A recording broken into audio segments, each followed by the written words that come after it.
Bom dia, com a graça do Senhor Jesus, alegria a gente estar aqui, que a alegria das nossas crianças também seja a nossa alegria, né? Esses dias a Amanda estava comentando que ela nunca esteve numa igreja onde as crianças gostam tanto de estar. Então isso para nós é uma resposta de uma oração e de uma visão, de fato uma igreja que tenha nas novas gerações sua prioridade, que tenha esse olhar e que a igreja seja sempre um espaço seguro, agradável, bom e que elas se sintam à vontade. Então, hoje o João estava numa super expectativa porque semana passada ele não estava aqui e hoje ele estava para encontrar os amigos. Quando o Estevão fica fora o domingo também é uma crise, porque ele gosta de estar aqui com os amigos. Quando o Samuel está lá em Mogi, ele reclama porque aqui é a igreja dele, aqui é o lugar dele. Então, se Deus disse para nós sermos parecidos com as crianças, talvez esse seja um bom aspecto também para a gente imitar. Domingo é o dia que nós separamos em especial para nos reunirmos em adoração com os nossos irmãos, com as nossas irmãs, com a nossa igreja. E isso é, sim, muito importante. E isso está no primeiro dia da semana, que está na prioridade da nossa agenda, esse tempo de louvor, de adoração, de aprendizado da palavra, de comunhão uns com os outros. E eu quero te convidar para Filipenses. Filipenses, nós ainda estamos no capítulo 1. Hoje a gente encerra o capítulo 1. A gente está numa jornada aqui de pregações sobre o livro de Filipenses, e o nosso tema é a fé que sustenta a vida. Que fé é essa que sustenta a nossa existência, que sustenta a nossa vida? E a gente está buscando essa resposta aqui na carta do apóstolo Paulo aos Filipenses. Serão 8 mensagens em Filipenses, e a gente agora está na terceira. Lembra você que as mensagens estão todas no YouTube e no Spotify da igreja. Então, no YouTube fica o culto inteiro e no Spotify fica só a mensagem para você poder também escutar depois. Além disso, nos pequenos grupos, a gente também sempre tem uma partilha aí em torno também da mensagem que foi pregada naquela semana. Bom, Filipenses capítulo 1, versículo 27. Filipenses, que é uma das cartas da prisão, muito provavelmente escrita lá de Roma, na 2ª ou 3ª prisão do apóstolo Paulo. Olha só o que diz aqui, Filipenses 1, 27. Não importa o que aconteça, exerçam a sua cidadania de maneira digna do evangelho de Cristo, para que assim, quer eu vá e os veja, quer eu apenas ouça a respeito em minha ausência, fique eu sabendo que vocês permanecem firmes, num só espírito, lutando unânimes pela fé evangélica, sem de forma alguma deixar-se intimidar por aqueles que se opõem a vocês. Para eles é sinal de destruição, mas para vocês de privilégio, de não apenas crer em Cristo, mas também de sofrer por Ele, já que estão passando pelo mesmo combate que me viram enfrentar, e agora ouvem que ainda enfrento. Pai, nós confiamos no Teu Espírito Santo, sabemos que está no nosso meio, sabemos que habita em nós, e confiamos na Tua Palavra, e pedimos que a Tua Palavra, no poder do Espírito, nos transforme, encontrando um lugar na nossa mente e no nosso coração. Amém. Eu sempre sou muito atravessado pelo que acontece durante a semana. Alguém já disse que o pregador prega a partir do último livro que leu. Outros, talvez eu estou entre esses, eu estou pregando a partir das últimas notícias que eu escuto. Mas é interessante que a gente está numa série, né, numa carta. E eu não saí da carta, estou aqui na carta. Mas das coisas que me atravessaram nessa semana no noticiário, me parece que a carta tem algumas respostas para nós. Eu fui atravessado por algumas coisas do nosso mundo evangélico. Uma delas foi, talvez a que mais me pegou, foi a notícia de que o Philip Yancey, um grande autor cristão, manteve um caso extraconjugal por 8 anos. E ele confessou esses dias isso. Isso me assustou. Não me assustou, me incomodou, eu acho. Eu gosto dos textos do Philip Yancey, eu tenho foto meio tiete assim, com ele de quando ele esteve aqui no Brasil, no lançamento de um dos livros. Comprei o livro Maravilhosa Graça para a Cris, autografado por ele. Então isso me deixou muito triste. Ele ter... não o fato dele ter confessado, porque a Bíblia diz que quem confessa e deixa alcança a misericórdia, mas o fato, a circunstância em si, né? 8 anos de um caso extraconjugal. No entanto, nos últimos 8 anos ele continuou fazendo sucesso com os seus livros, com os seus textos. Interessante a gente também separar essas perspectivas, né? Daquilo que é a pessoalidade, a vida interior, e daquilo que de repente faz sucesso a partir de um dom, a partir de algo que simplesmente está dando certo. A outra coisa foram as denúncias da ex-ministra Damares, né, a respeito dos escândalos de pastores envolvidos no caso do Banco Master e no caso das fraudes do INSS. Pastores e igrejas lavando dinheiro, usando dinheiro e se enriquecendo com essas coisas. Bom, há uma frase de um sábio antigo que ele diz assim: eu sou humano e nada do que é humano me é estranho. E como pastor, para mim é bem isso, assim, eu não fico super escandalizado, eu não fico assim, ai meu Deus, o que vai ser do mundo evangélico agora? Ai meu Deus, o que vai ser da igreja agora que esses escândalos vieram à tona? Porque eu sou humano. E a humanidade tem dessas coisas. A humanidade tem coisas muito bonitas, muito belas, muito notáveis. E a humanidade tem coisas muito tristes, muito graves, muito constrangedoras, muito vergonhosas.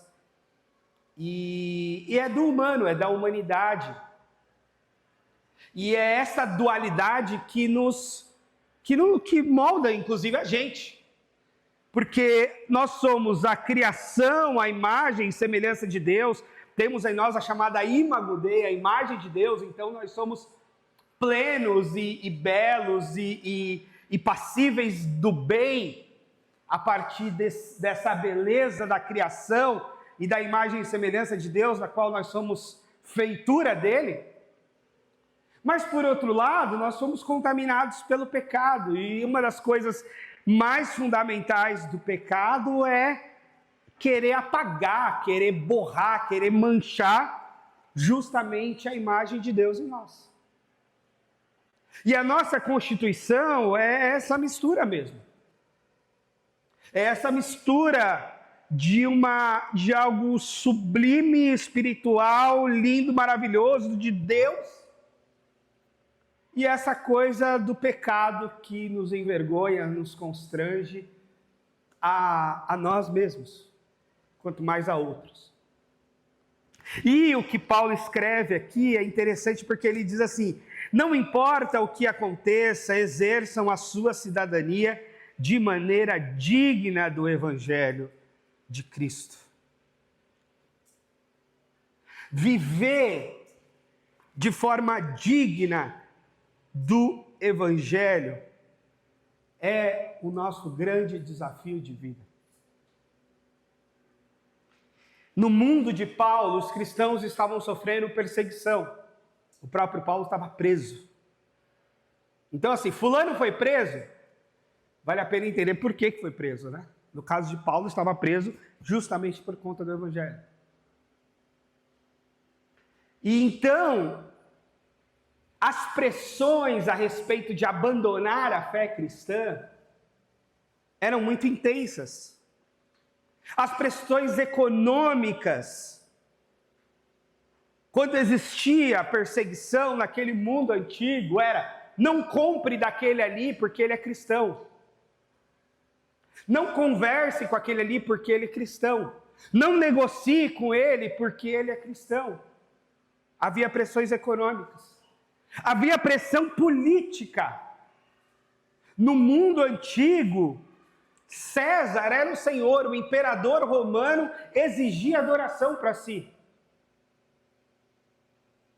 Era necessário que se curvasse diante de estátuas, de imagens de César, porque ele era o grande imperador e se julgava o Senhor. E os cristãos afirmando: não, César não é Senhor, Jesus é o Senhor. E essa afirmação, essa sustentação de que César não é o Senhor, Jesus é o Senhor, não vou me curvar diante de nada nem de ninguém, senão de Jesus Cristo, já poderia surtir o efeito de uma prisão. Você não está adorando o imperador? Lembra do caso lá dos amigos de Daniel, lá na corte da Babilônia, de Nabucodonosor? Aquela lógica era muito replicada, porque os grandes reis e imperadores julgavam-se deuses e exigiam adoração dos seus súditos. E os cristãos diziam: não, Jesus é o Senhor. Isso é uma realidade espiritual, uma realidade política, uma realidade social que tinha grande impacto. Eles eram considerados infiéis ao império, infiéis aos deuses romanos, infiéis a tantas divindades, porque criam num só Senhor. Sim, crer em Jesus Cristo pode levar consigo até a marca de ser ateu. Os primeiros cristãos foram julgados até por serem considerados ateus, porque não criam naquelas divindades todas. Me lembra a história do rabino, que é questionado por um ateu, dizendo: como o senhor rabino, um homem tão sábio, acredita em Deus? Ele disse: de que Deus você está falando? Porque a depender do Deus que você está falando, eu também não acredito. De que Deus você está falando? São muitos os deuses. E a fé cristã, que faz de nós sermos fiéis a um Deus, deve nos fazer ateu de todos os outros deuses. A gente abre mão de todas as outras divindades para servir a um Deus. Para estar de joelhos diante de um Deus, para obedecer a um Deus. Abrimos mão de todas as outras divindades. E temos de abrir. Todas. E o Paulo diz isso para eles: vocês precisam permanecer firmes, não importa o que aconteça. E meus irmãos, assim como eu falei que a perseguição na vida e na história da igreja sempre existiu, só muda de região, de localidade, de contexto, as pressões diante do ser cristão também sempre vai existir. A questão é que as pressões também vão variar. As pressões que os nossos irmãos iranianos estão vivendo e sofrendo nesse momento e se manifestando é um tipo de pressão, por querer e por ser cristão naquela realidade opressora religiosa. As pressões por ser cristão no Brasil são outras. Não é aquela perseguição, não é aquele risco de morte, mas talvez a sedução do poder, não é verdade? Quando a gente olha para esses pastores que entraram no esquema do Banco Master e do INSS, eles não foram tentados com a diferença do troco de um pãozinho na padaria. O que também é importante a gente ir lá e devolver quando o troco vem errado, né? Mas foi uma tentação num outro nível, numa realidade de muita grana, numa realidade onde talvez mudou a vida de alguns, numa realidade onde talvez equipou a igreja, numa realidade de talvez comprou o terreno da igreja, talvez reformou a sede da igreja. Uma tentação de nível alto, por assim dizer. Mas que a vivência no Evangelho fala que nós devemos resistir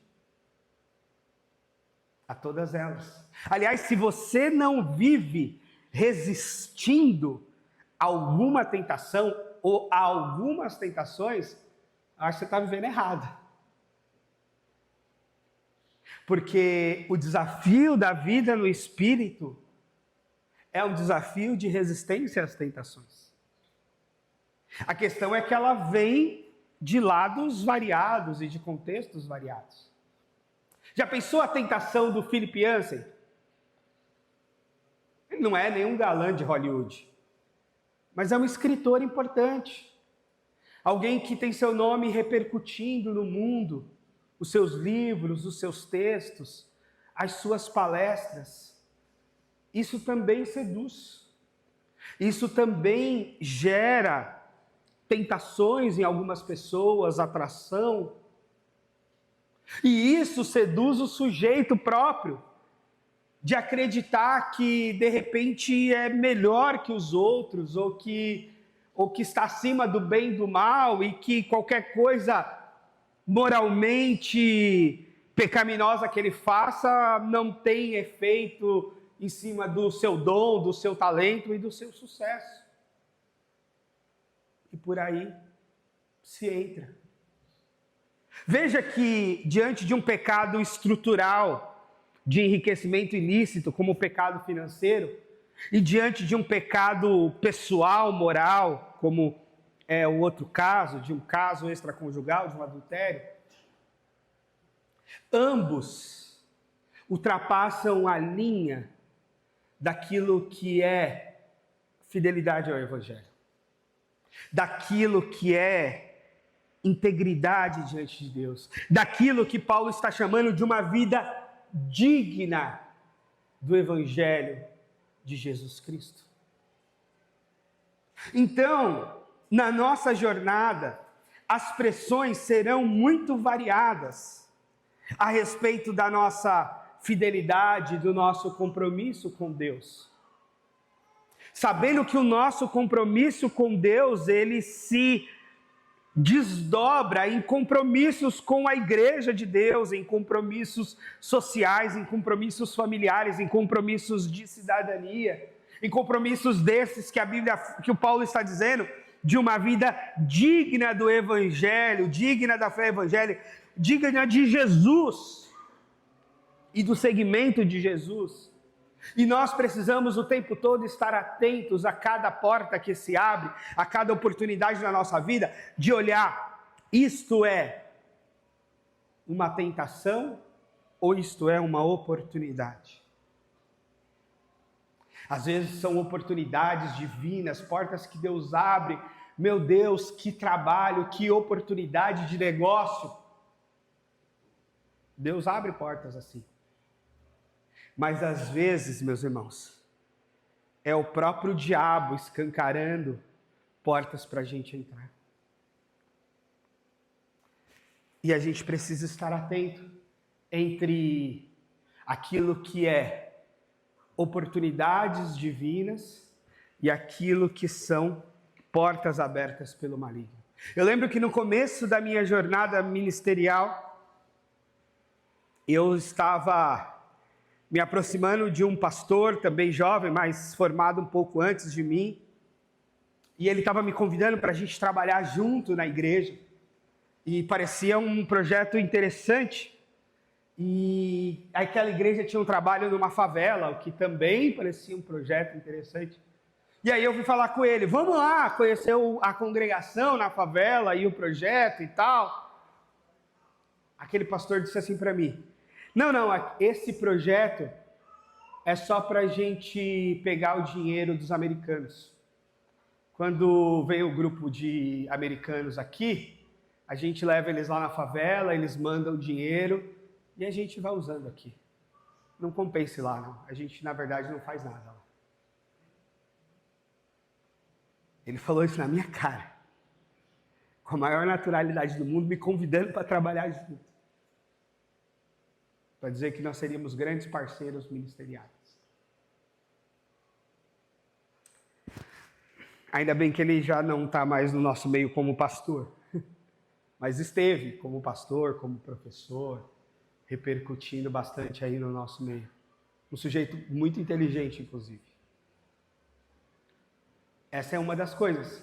Esse mesmo sujeito, aliás, quando eu fui assessor parlamentar, ele falou assim, e eu pedindo apoio em campanha eleitoral e tal. Aliás, esse é um ano de campanha eleitoral, né? A gente precisa estar atento. E aí, ele falou assim, não, mas eu preciso de dinheiro para a igreja. Aí eu dei uma de desentendido, né? Eu falei, olha, dinheiro para a igreja não tem. O que existe são convênios públicos, se a igreja tiver um trabalho social e tal, e aí pode ter um conveniamento público, e aí tem algum recurso público para executar um serviço social que seja relevante, que esteja dentro de uma política pública do município e tal. Aí ele falou, não, isso dá muito trabalho, eu quero dinheiro na minha conta. Então, não tem, pastor. Foi muito interessante porque no trabalho de assessoria parlamentar na Câmara Municipal de São Paulo e na Assembleia Legislativa, as propostas mais esdrúxulas que eu tive foram de pastores. Tudo bem que era o segmento que eu mais interagia. E eu quero também dizer que é uma minoria. Eu estou falando de um sujeito dentre 200, 300, 400 pastores que eu interagia o tempo todo. Estou falando de 1, 2. Então é verdade também a gente poder olhar nessa perspectiva, que a gente vê esses escândalos e se torna notável porque aparece nas mídias, nas redes sociais, na TV, mas é a minoria da minoria. A grande maioria é de gente muito séria, muito comprometida com Deus, muito pobre, que ganha muito pouco ou que não ganha nada, servindo a Deus e honrando ao Senhor. Mas tem uma turma enriquecendo aí e ganhando essa fama, e essa fama repercutindo dentre vários de nós. Uma experiência outra que eu tive ainda como assessor, essa não é do mundo evangélico, mas foi bom porque foi um teste para o meu chefe à época. A gente coordenei o Usina 21, Jovens Ideias e Transformação Social. Era um fórum grande que a gente fazia no Mackenzie com muita repercussão. Numa das edições, a gente teve 5 shows, 40 oficinas diferentes, preletor internacional, aquela coisa toda. E aí, naquele ano, a gente estava buscando um conveniamento público para poder ter uma verba pública para fazer o evento. Ia ser ia ter uma conferência que a gente ia arrecadar e ia mobilizar ideias para políticas públicas para a cidade, para o estado, na verdade. E havia uma construção muito interessante e a gente fez uma parceria com um teatro, com uma organização social do campo da cultura, que era o viés que a gente estava. E a gente falou, olha, vamos fazer uma coisa junto aí com essa organização social, a gente busca o convênio público, executa, repercute o trabalho e presta conta disso, e vai ser um negócio que de fato muito legal e muito interessante para a cidade, para o estado. Tá bom, a coisa avançou, reuniões, construção, fechando banda, fechando preletores, fechando tudo. Quando chegou no Banco do Brasil para abrir a conta específica que ia entrar o dinheiro do convênio, o cara, presidente da organização social, falou para mim assim, eu quero 30% na minha mão. Aí eu falei, cara, como assim? Não, a gente faz, tudo bem, mas eu preciso de 30% na minha mão. Aí eu falei, cara, mas você tem a planilha aqui, não tem dinheiro para mim, nem para o deputado, nem para ninguém. É aqui a planilha, orçamento e tal, e tal, e tal, e é exatamente, não tem E aí deu aquele desespero, eu liguei para o deputado com quem eu trabalhava, eu falei, e agora, o que eu faço? O cara quer 30% na mão. Era um orçamento, sei lá, de 200 mil na época, há 10 anos atrás. E aí ele falou alguns palavrões que eu não posso citar aqui. E falou, deixa esse cara aí e vem embora. E aí a gente não conseguiu a verba pública e foi muito interessante o testemunho cristão que eu posso dar a respeito disso, não só do meu chefe, que deu um bom testemunho a essa ocasião, mas até das bandas. Por exemplo, a gente tinha fechado a oficina G3 por 20 mil reais, e aí eu liguei para os caras e falei assim, ó, não vou conseguir pagar vocês, porque aconteceu isso, e eles disseram, então paga o nosso custo, os nossos técnicos que a gente vai. E a gente pagou só os técnicos e eles foram. Aí liguei para Palavra Antiga, para o Marcos Almeida, a mesma coisa. Eles disseram, paga os técnicos e a gente vai. Aí falei com preletores que vinham do Rio de Janeiro, falei, não vou conseguir pagar vocês, eu não consigo nem dar a passagem para você vir. Com o Alexandre Brasil, o Alexandre, que é um doutor da UFRJ e tal, ele falou assim, mas se eu comprar a minha própria passagem, eu posso ir? Eu falei, claro. Ele falou, aí ele pagou para vir falar no evento, ele comprou a própria passagem e veio da oficina no evento. Isso sem falar da Ana Alzira, do Ariovaldo Ramos, da Uziel Machado e de tantos outros nomes que a gente deu, no máximo naquele dia, um vale-almoço para cada um comer ali na praça de alimentação do Mackenzie, sem nenhum tipo de oferta, nem de nada. O Roberto Diamante, o Alexandre Magnani, se eu não me engano, estava nesse cast, e também não recebeu quase nada. Então foi um bom teste também a respeito dos parceiros que a gente tinha naquele momento. O preletor internacional que a gente estava trazendo, o Shane Claiborne, quando a gente convidou ele, antes até de surgir tudo isso, eu falei, o que a gente precisa para te trazer? A gente tinha falado com o Donald Miller tinha pedido tipo uns 15 mil dólares. Aí a gente ligou para o Shane já tinha falado na The Just Conference, que é uma conferência grande em Chicago, junto com Obama, não sei o quê. O Shane trabalhou com a Madre Teresa em Calcutá, na Índia. A gente, Shane, como é que faz para você ir para o Brasil? Para você vir, qual é o preço, né? E aí ele falou assim, não tem preço nenhum. Vocês dão uma oferta para a minha instituição e vocês neutralizam o carbono da minha viagem. Isso eu estou falando de 2011. Ele falava de neutralização de carbono. Eu não sei se vocês conhecem esse termo, mas existem sites que calculam a nossa pegada de carbono. Ou seja, o quanto você consome do meio ambiente no seu dia a dia ou o quanto você consome do meio ambiente em uma viagem. E um dos maiores consumos de meio ambiente que uma pessoa comum tem é voo de avião. E aí tem uma conta que você faz sobre a sua pegada de carbono. E aí, diante dessa conta, você pode dar a contrapartida para o mundo, que é plantando tantas árvores, fazendo tal coisa, você neutraliza a sua pegada de carbono. O Shane falou, eu preciso que vocês neutralizem a pegada de carbono da minha viagem. Ou seja, o gasto de gás carbônico que o meu voo vai gastar dos Estados Unidos para o Brasil é o gasto que vocês vão ter que contribuir com o meio ambiente para neutralizar a minha viagem. E mais, o Shane falou, eu não fico em hotel.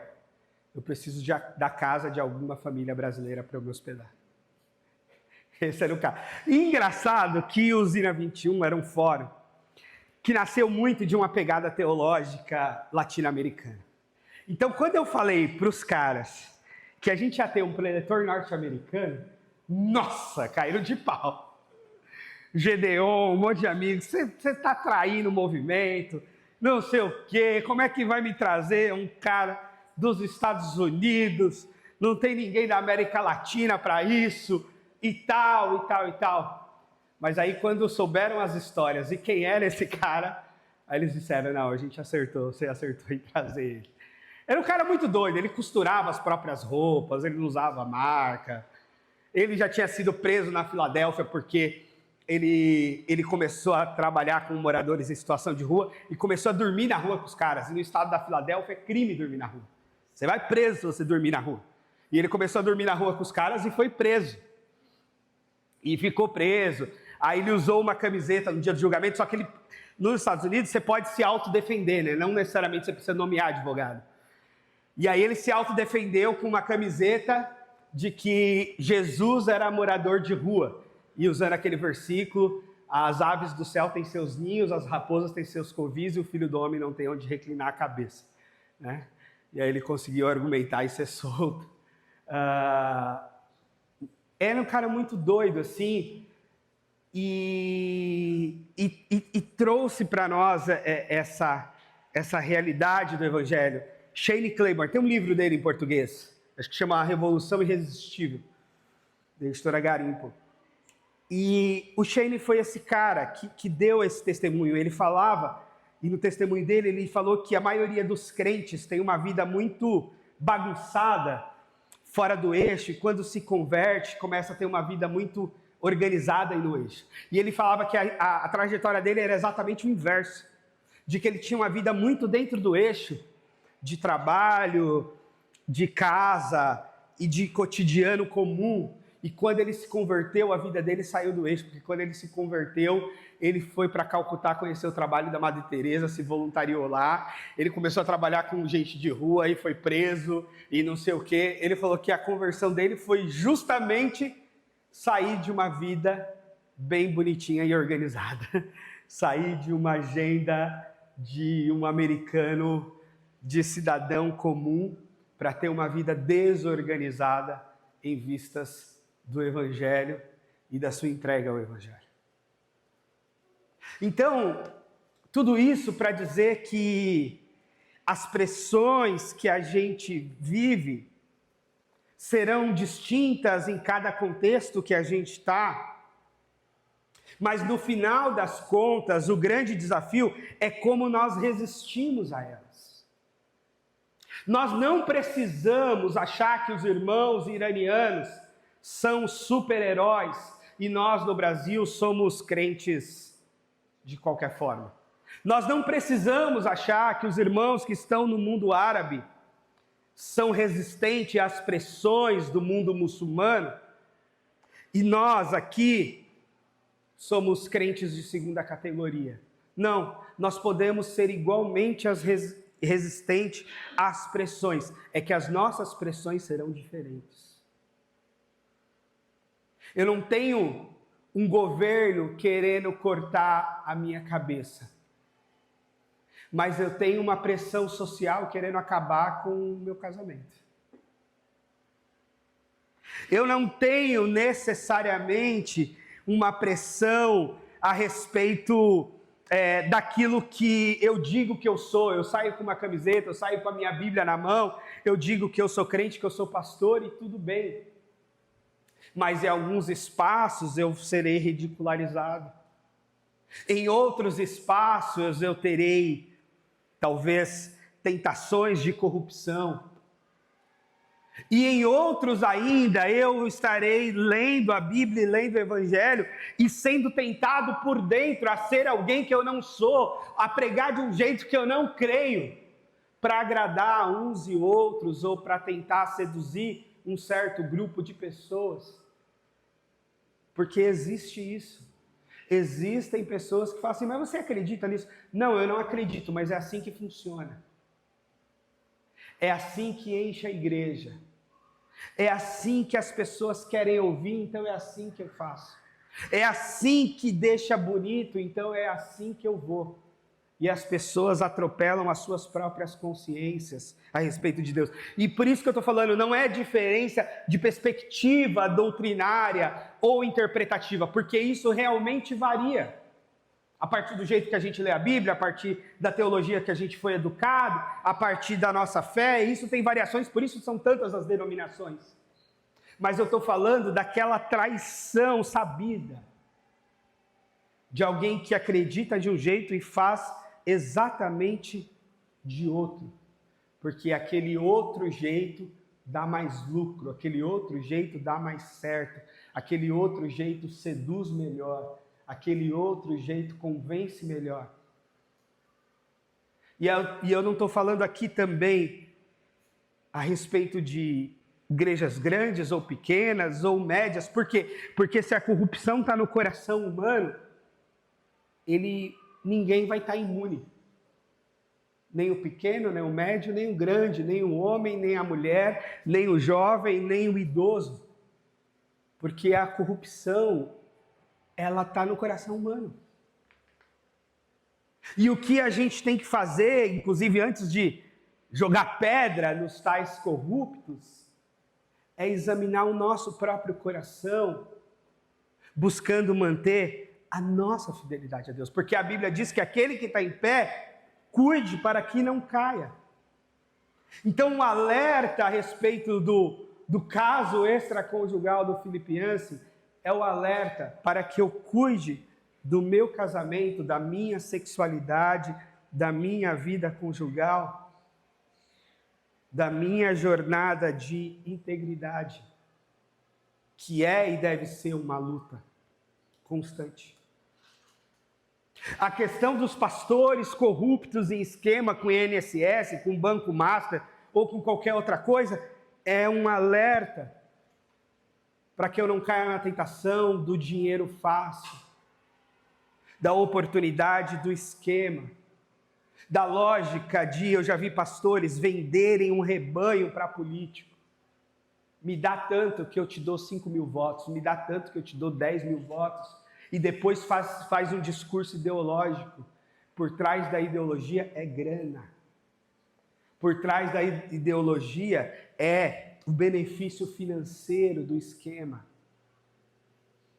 Você acha que todo mundo que discute direita e esquerda acredita mesmo? Eu posso te dizer, e eu já estive lá, a maioria acredita no benefício pessoal que cada discurso pode ter. Por isso nós não vamos nos render e nos vender a nenhuma ideologia, a nenhum partido, a nenhuma lógica política. Nós devemos permanecer fiéis ao Evangelho, a uma cidadania digna do Evangelho, ao segmento de Jesus, conforme o Evangelho nos revela. E a gente precisa insistir nisso, teimar nisso, resistir nisso, especialmente no ano de eleição como esse ano. Então, o que Paulo está dizendo para a gente é para a gente, em meio às pressões da vida, em meio às formas, olha, de forma alguma, deixar-se intimidar por aqueles que se opõem à verdade.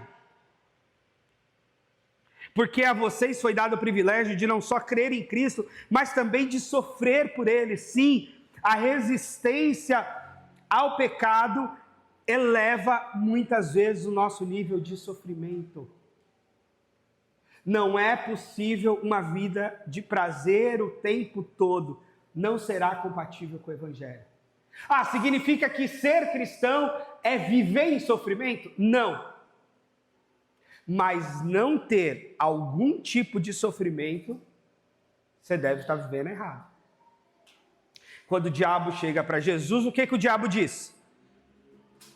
Por que você está sofrendo, Jesus? Por que o senhor está com fome? Transforma essas pedras em pães. Por que você está sofrendo aí? Se joga aí do pináculo do templo que os anjos vão te pegar. Você não precisa sofrer. Quando Jesus fala que vai para Jerusalém e vai morrer lá em Cesareia, o Pedro fala assim: não, Senhor, o Senhor não pode fazer isso. Jesus fala para Pedro: sai daqui, Satanás. Quem diz que você não pode sofrer é o diabo. O diabo te diz: não sofra. O diabo te diz: faça tudo o que lhe der prazer. O diabo te diz: você merece. Tinha uma febre, uma fase, ainda bem que já passou isso na internet, né? Que era mimimei. Tinha uma coisa dessa, né? Mimimei. Né? É a coisa mais idiota que tem. Porque não que você não possa ter prazer.